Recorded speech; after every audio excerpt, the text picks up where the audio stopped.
Halo semuanya, apa kabar? Kembali lagi di acara 5 pertanyaan dari orang kafir. Masih bersama saya Erwin Wu dan acara 5 pertanyaan dari orang kafir ini ada karena kerjasama dari Comika Media dan juga cariustaz.id.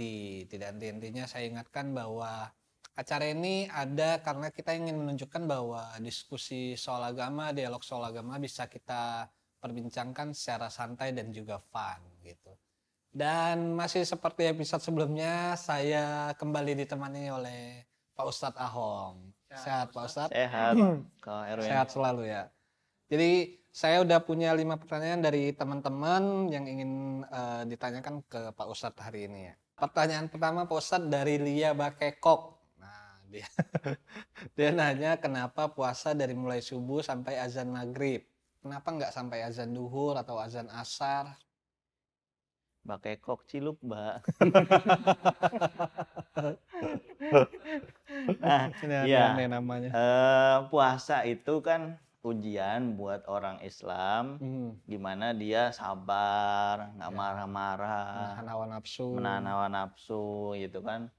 Nah, kalau misalnya itu dilakuin pas malam-malam, gitu kan, malam-malam kan orang tidur, istirahat, ya nggak ada dong nilai ujiannya, nilai cobaannya. Makanya benar. Dari azan subuh sampai maghrib gitu, karena di situ orang beraktivitas, ya kan, di situ orang bekerja. Nah, pas lagi beraktivitas bekerja, kita sambil puasa, apakah dia bisa menahan hawa nafsunya, apakah dia bisa menahan kesabarannya saat emosi. Nah, itu ada nilai ujiannya. Ada nilai ujiannya. Makanya di situ diwajibinnya ya dari pagi sampai ke maghrib, dari subuh sampai ke maghrib, bukan dari malam. Kalau malam kan enak, orang tidur, bawa tidur aja gitu. Iya benar, nggak berasa. Nah, iya nggak berasa. Nah, kemudian ada lagi kok yang disalahpahami sama teman-teman muslim gitu ya, bahwasanya tidurnya orang puasa itu ibadah katanya. Oh iya benar, saya sering dengar tuh Pak. Sering dengar ya? Sering dengar. Lu jangan kayak gitu, lu tidurnya aja ibadah nih gitu. Benar. Nah, padahal itu kalau kita lihat lagi referensinya, itu riwayatnya gitu, itu tidak valid. Tidak valid. Orang menisbatkan itu bilang itu kata Rasulullah, padahal itu hoax. Oh, hoax. Bukan Rasulullah yang bilang, gitu. Jadi emang tidur pada saat ibadah puasa itu jadi bukan pahala hitungannya?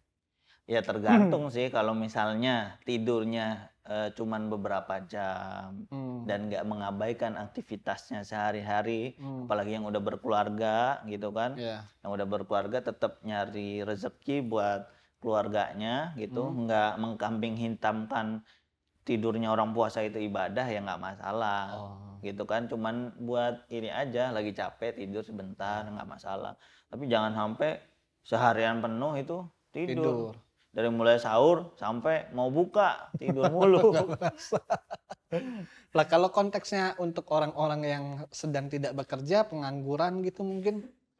Kan kebanyakan teman-teman saya yang pengangguran ya itu pas puasa ya tidur, habis sahur, sholat, tidur, siang, sore bangun. Ya gitu. Itu namanya males-malesan kan.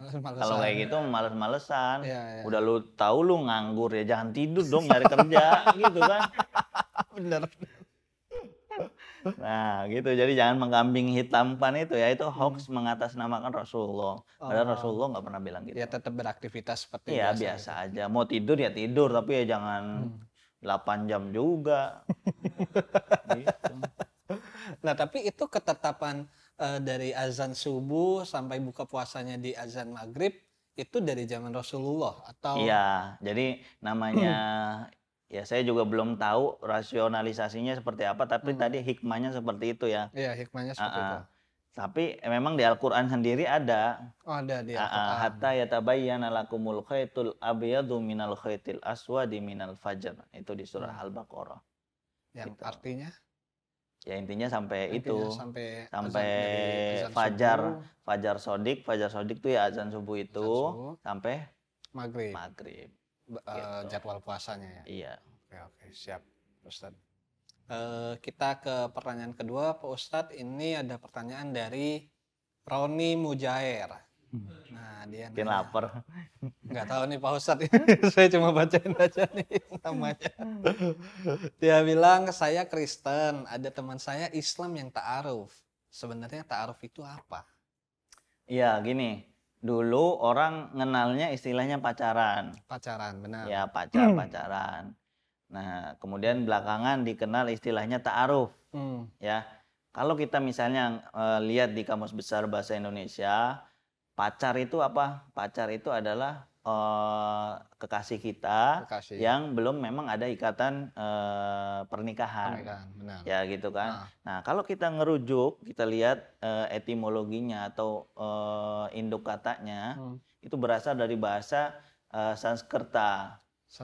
Iya, nanti artinya itu berujung pada upacara. Kata upacara. Ta'aruf itu? Bukan, pacaran. Pacaran itu nanti menginduknya ke upacara. Upacara itu kan penghormatan. Nah, artinya sebenarnya dari arti bahasanya aja udah bagus sih sebenarnya pacaran tuh. Yeah. Artinya kalau kita pacaran ya kita menghormati pacar kita gitu. Jangan sampai menyakiti, terus jangan sampai melakukan hal-hal yang merugikan pada pacar kita gitu. Benar. Kalau kita sayang sama dia. Nah, kemudian karena pacaran ini disalahartikan gitu ya. Artinya orang pada terjerumus pada seks bebas dan lain sebagainya begitu ya. Jadi kata pacaran ini terdegradasi maknanya. Udah jadi negatif gitu. Nah, makanya orang teman-teman muslim lainnya milih kata lain. Namanya ta'aruf. Ta'aruf ini dari bahasa Arab. Saling mengenal artinya. Ta'aruf tuh saling mengenal. Jadi nggak spesifik sebenarnya, nggak saling mengenal antara cewek sama cowok doang. Saya sama Ko Erwin saling mengenal, itu namanya ta'aruf juga. Oh, serius? Iya. Ta'aruf tuh kan saling mengenal. Antara bangsa Indonesia dengan bangsa lainnya itu ta'aruf gitu secara bahasa. Kalau yang kita banyak tahu kan ta'aruf kan lebih ke untuk hubungan pribadi gitu kan? Iya, ta'aruf tuh buat ya di kitanya di bahasa Indonesianya pacaran gitu ya. Nah, terus digunakan kata ta'aruf. Nah, dalam Islam itu ada prinsip-prinsip yang mana pacaran itu ya masih dalam kategori boleh. Artinya pacaran yang enggak sampai merugikan pasangan kita, sampai ke seks bebas. Terus nanti kalau misalnya hamil di luar nikah, kita tiba-tiba dia stres ceweknya gitu. Nah itu, jadi mau ta'aruf mau pacaran, yang penting nggak melanggar syariat-syariat Islam, itu boleh. Boleh. Iya. Daripada nanti kita langsung nikah nggak kenal dulu, nggak taunya suami kita main pukul-pukul aja, galak orangnya kan. Jadinya KDRT. Nah, betul. Itu yang dihindari. Iya, terus kemudian di dalam Islam tuh ada namanya khitbah. Khitbah tuh melamar, lamaran. Ya kalau tadi pacaran kan nggak resmi. Nggak resmi itu artinya masih kenal dua personal, cewek sama cowok, pasangan itu aja. Tapi kalau udah khitbah itu biasanya udah ke keluarga gitu. Kalau udah lamaran itu udah ke keluarga. Udah yang lebih serius. Berarti secara nggak langsung kata ta'aruf sama dengan kata pacaran. Iya. Itu cuma bahasa Arab sama bahasa Sanskerta. Oke. Nah, tapi yang saya tahu nih Pak Ustadz, kalau kita bicara dua kata ini, pacaran dan ta'aruf, kalau pacaran itu kayaknya kan lebih ke kosakata umum yang secara jaraknya itu lama nih, pacaran berapa tahun, sedangkan yang saya tahu sih kalau ta'aruf itu jenjang waktunya itu untuk sampai ke pernikahan tuh sebentar banget gitu. Ada aturannya kah atau? Iya, kalau itu sih lebih ke khitbah. Ke khitbah. Iya, lebih tepatnya ke khitbah ya. Kalau ta'aruf tuh sebenarnya pacaran, ya pacaran itu sendiri gitu. Jadi jangan lihat bungkusnya doang, tapi isinya aja sebenarnya sih. Isinya artinya kita nih mau kenal sama dia, emang mau serius buat nikah atau cuman buat have fun aja gitu. Oke. Gitu. Jadi kalau yang lebih spesifiknya itu ya ke hitbah sih, yang udah mau kenal terus mau nikahin dia, itu ke situ. Ya karena yang cukup saya tahu yang sering kedengeran lah ya, intinya itu dia kalau ta'aruf itu kayaknya prosesnya sebentar, di mana pasangan satu tidak mengenal pasangan dua, dikenalin, proses nggak nyampe 1 bulan langsung ke arah nikah gitu. Iya, itu bagi teman-teman muslim yang lain biar nggak dosa mulu gitu kan. Biar nggak dosa mulu ya ta'aruf itu, dan nggak lama-lama terus baru hitbah gitu. Memang ada yang kayak gitu. Memang ada yang kayak gitu berarti ya. Berarti di beda kosakata aja antara beda pacaran dan ta'aruf, padahal artinya sama. Sama. Gitu. Oke, Pak Ustadz. Kita lanjut ke pertanyaan ketiga, Pak Ustadz. Ini pertanyaan dari Elison Capoeira. Nah, dengar dari Brazil nih kayaknya. Dia satu ini spesies sama kura-kura. Kura-kura Brazil. Adiknya Neymar kayaknya ini. Enggak, Pak Ustadz, saya bercanda ya. PSG dong. Dia nanya, teman saya seorang muslim pernah sholat subuh jam 7 pagi, apakah dibolehkan? Iya, pada dasarnya sholat itu sudah ada waktunya masing-masing. Kayak subuh itu ya dari adzan subuh sampai terbitnya matahari. Ya kalau sudah lebih dari terbit matahari, berarti dia udah kelewat sholat subuhnya. Artinya dia punya utang yang harus dilunasin. Ya kan? Sholat. Dia harusnya sholat tuh dari waktu subuh, adzan subuh sampai batasnya sampai terbitnya matahari. Ya. Nah kalau udah kelewat misalnya habis sahur gitu kan, nggak sengaja ngantuk ketiduran, kita tahu, wah jam 8, jam 7, itu kan udah terang banget tuh mataharinya kan. Nah di situ dia wajib mengganti apa yang dia tinggalkan. Sholat subuh tadi kan nggak sholat nih. Nggak sholat. Iya, itu namanya mengkodo, mengganti. Mengganti sholat yang ditinggalkan. Gitu. Diganti ke siangnya. Ya pokoknya pas dia bangun, udah wudhu ya sholat gitu. Oke. Berarti istilahnya kalau saya bilang dirapel boleh? Iya. Misal sholat subuh kelewat dirapel ke asar, ke duhur? Iya, memang seharusnya segitu. Seharusnya begitu? Iya. Tapi kalau sengaja ditinggal, nah ngerapelnya itu, meninggalkannya itu dosa. Kalau kita ini lagi sholat, lagi habis sahur gitu kan, nggak langsung sholat tuh. Akhirnya ngantuk, padahal udah azan tuh, udah setengah jam azan, masih diem-diem aja nggak langsung sholat. Terusnya ketinggalan subuhnya. Nah itu dosa. Itu dosa kecil. Walaupun diganti nantinya, tapi iya, walaupun diganti. Dosa. Karena kesembronoan dia meninggalkan sholat di luar waktunya. Gitu. Oke, paham. Kalau nggak sengaja, capek banget, sahur aja nggak sahur gitu kan, tahu-tahu jam 8. Nah itu nggak dosa. Karena nggak sengaja. Yang penting diganti ke sholat berikutnya. Berarti nambah jumlah rakaatnya aja. Bisa langsung jam 8 itu juga, atau bisa subuh berikutnya. Nggak harus nunggu waktu-waktunya gitu. Kalau mengganti merapel itu kapan aja.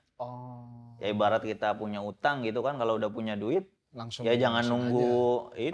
Jangan nunggu nanti. Kalau udah punya duit ya langsung dibayar. Oke, Pak Ustadz. Kita lanjut ke pertanyaan keempat, Pak Ustadz. Oke. Ini pertanyaan dari Lina Cegukan. Dia sahurnya kurang. Iya. Kalau enggak coba tempel kertas putih di jidat ya. Biar hilang cegukannya. Si Lina nanya, saya Kristen, ingin bertanya apakah desain masjid harus selalu memiliki kubah? Nah, kita itu kadang nggak bisa bedain mana yang agama, mana yang budaya. Kadang ya umat Islam itu nggak bisa bedain mana yang agama, mana yang budaya. Kayak misalnya dalam Islam itu menutup aurat itu wajib. Wajib. Menutup aurat itu wajib. Menutupnya pakai apa? Nah, itu bagian dari budaya. Ada orang Indonesia yang makainya batik, sarung, ya kan? Kalau orang Arab nutupnya pakai jubah. Nah, dan lain sebagainya. Nah, nutup auratnya itu agama, pakai pakaian jenis apanya itu budaya. Nah, termasuk juga terkait desain masjid. Masjidnya itu agama, memang buat sholat. Nah, desainnya terserah. Mau bentuk kelenteng kayak, mau bentuk nggak harus ada kubah. Kubah juga itu bukan dari tradisi Islam, gitu ya. Itu tradisi orang-orang Persia, gitu ya. Bahkan yang di masjid gereja yang di Hagia Sophia itu di Turki itu kan tadinya masjid yang di Hagia Sophia itu kan tadinya dari gereja gitu. Ada kubahnya. Itu bukan tradisi Islam. Ya. Jadi ngikutin ya bentuk bangunannya mah bebas. Bebas. Kan pada konteks bangunannya itu adalah masjid gitu. Karena saya pernah lihat Pak Ustadz di kota mana gitu, salah satu kota, lupa saya nama kotanya, tapi di kota itu ada masjid bentuknya itu kelenteng. Iya, makanya nggak masalah. Ya takutnya ada orang pengen sembahyang ke kelenteng gitu, loh kok ada lukisan-lukisan, tulisan-tulisan lafaz Allah gitu. Iya. Takutnya nyasar ya. Iya. Karena saya udah lihat gitu ada masjid bentuknya kelenteng gitu, tapi emang secara desain ya dibebaskan mengikuti ini budaya aja berarti ya. Seperti apa gitu. Jadi bukan ada aturan dari zaman dulu bahwa harus ada kubah. Kalau di Arab atau di mana gitu ada kubahnya juga atau? Ada. Oh ada. Berarti emang tradisi di sana juga begitu? Iya. Kubah. Jadi ya tadi itu yang saya bilang. Jadi mau kubah, mau pakai kubah, mau enggak, itu bagian dari budaya aja. Jadi masjidnya aja yang bagian dari agama itu. Iya, baik. Paham. Kita lanjut ke pertanyaan terakhir Pak Ustadz di episode kali ini. Ini pertanyaan dari Andi Sembelit. Dia nanya, saya non-muslim, belum sunat, sering diledekin oleh teman saya yang Islam karena belum sunat. Karena mereka udah sunat dari kecil. Kenapa orang Islam yang pria harus sunat dari kecil? Apakah wajib? Sebenarnya sih sunat itu nggak harus dari kecil banget. Bahkan kan ini kembali lagi ke dokter sih ya. Ini kan otoritasnya dokter. Ini ketika kadang ada anak bayi yang udah disuruh disunat karena misalnya kencingnya nggak lancar gitu kan. Nah tapi pada dasarnya nggak ada aturan baku gitu ya, nggak ada aturan baku orang Islam tuh harus disunat sejak kecil. Umur sekian. Tapi ada sih pendapat ulama dari mazhab Maliki namanya itu ya sebaiknya sebelum balik. Iya, sebelum akil balik. Jadi biasanya umurnya kisaran 7-8. 7 sampai 8 tahun. Iya. Gitu. Jadi karena kan ada hadisnya juga. Kalau anak kamu udah umur 7 tahun suruh sholat. Kalau misalnya 10 tahun belum mau sholat juga ditegesin. Harus sholat gitu. Kalau 7 masih diperingatin aja. Kalau ini termasuk puasa dan ibadah-ibadah sunnah lainnya misalnya. Nah, tapi kalau soal sunat sendiri, apakah itu diwajibkan di agama Islam? Sebenarnya sih terkait kebersihan ya, terkait kebersihan kok Erwin. Jadi mohon maaf itu kalau misalnya orang belum sunat, itu kan ini ya, kalau kita lihat anak kita tuh, ini kuncupnya tuh. Nah itu kan yang di dalam itu harus dibersihin kalau mau sholat. Jadi kan ribet tuh kalau misalnya udah gede kagak sunat-sunat, udah gitu dulu. Kan nggak enak di tempat wudhu begitu. Kan kelihatan banyak orang. Iya. Nah kan kalau udah sunat praktis tinggal siram doang. Gitu. Repot di tempat wudhu kan, buka sarung gini. Makanya. Jadi ya sebenarnya, tapi kalau pertanyaannya apakah diwajibkan? Ya kembali lagi tadi, kalau misalnya nyaman kayak gitu nggak masalah juga. Iya, nggak sebenarnya nggak masalah. Tapi kan biar praktis, biar sehat gitu, biar bersih. Karena sholat ya harus bersih kan. Betul. Luar dalamnya gitu. Oke, terima kasih Pak Ustadz jawabannya. Di episode kali ini udah 5 pertanyaan yang tersampaikan dan udah dijawab juga oleh Pak Ustadz. Tidak henti-hentinya saya mengingatkan bahwa acara 5 pertanyaan dari orang kafir ini terselenggara karena kerjasama dari Comika Media dan juga cariustaz.id. Dan tujuan diadakan acara ini adalah kita ingin menunjukkan bahwa dialog soal agama, diskusi soal agama bisa dilakukan secara santai dan juga fun. Jadi terima kasih sekali lagi Pak Ustadz Sama-sama, Ahong Pak Erwin. untuk episode kali ini jawaban-jawabannya. Sampai jumpa di episode berikutnya 5 pertanyaan dari orang kafir. A'udzu billahi minasy syaithanir rajim. ولا تتمنوا ما فضل الله به بعضكم على بعض للرجال نصيب مما اكتسبوا وللنساء نصيب مما اكتسبن واسألوا الله من فضله Innallaha kana bikulli syai'in alima.